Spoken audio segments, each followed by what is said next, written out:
এবার আমরা হাজবেন্ডের দায়িত্ব শুনবো। হাজবেন্ডের প্রথম দায়িত্ব হচ্ছে, হাজবেন্ড হচ্ছে caretaker of the family, incharge, protector. আর রিজালু কাওয়ামুনা আলান নিসা। আল্লাহ বললেন স্বামী হলো তার স্ত্রীর ইনচার্জ, প্রোটেক্টর। স্ত্রীকে সুরক্ষা দিবে, স্ত্রীকে টেক কেয়ার করবে, স্ত্রীর দায়িত্বে থাকবে। এই দাম্পত্য জীবনের দুইজনের সংসারকে, সংসারের মধ্যে স্বামীকে দায়িত্বশীল বানিয়েছে কে?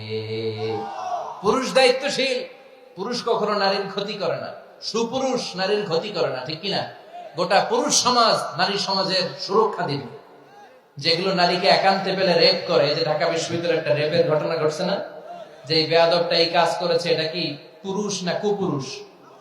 এটা কি সুপুরুষ না কুপুরুষ? সুপুরুষ নারীর প্রোটেকশন দেয়, নারীর টেক কেয়ার করে, তার ইনচার্জ, তার দায়িত্বশীল। দাম্পত্য জীবনে অর্থনৈতিক যত দায় দায়িত্ব আছে সব আল্লাহ তাআলা পুরুষের কাঁধে দিয়েছে। কার কাঁধে?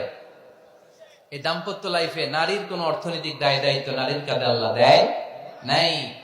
এজন্য সব অর্থনৈতিক দায়িত্ব পুরুষের ঘাড়ে। 4টা অর্থনৈতিক দায়িত্ব আছে। পুরুষ নারীকে মহারণা দিবে, পুরুষ নারীকে খাবারের ব্যবস্থা করবে, পুরুষ নারীকে পোশাকের ব্যবস্থা করবে, পুরুষ নারীর জন্য রেসিডেন্সিয়াল ব্যবস্থা করবে, ঠিক কিনা? وآتوا النساء صدقاتهن نحلا فإن طبن لكم عن شيء منه نفسا فكلوه هنيئا مريئا। সুবহানাল্লাহ পড়ে। সব স্বামীদেরকে আল্লাহ ডেকে বললেন, ও স্বামীরা শোনো শোনো,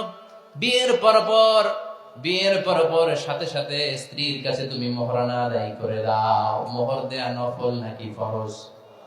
জোরে বলেন। তোমরা কি দাও? সিলটি পুলা মোহরানা দাও?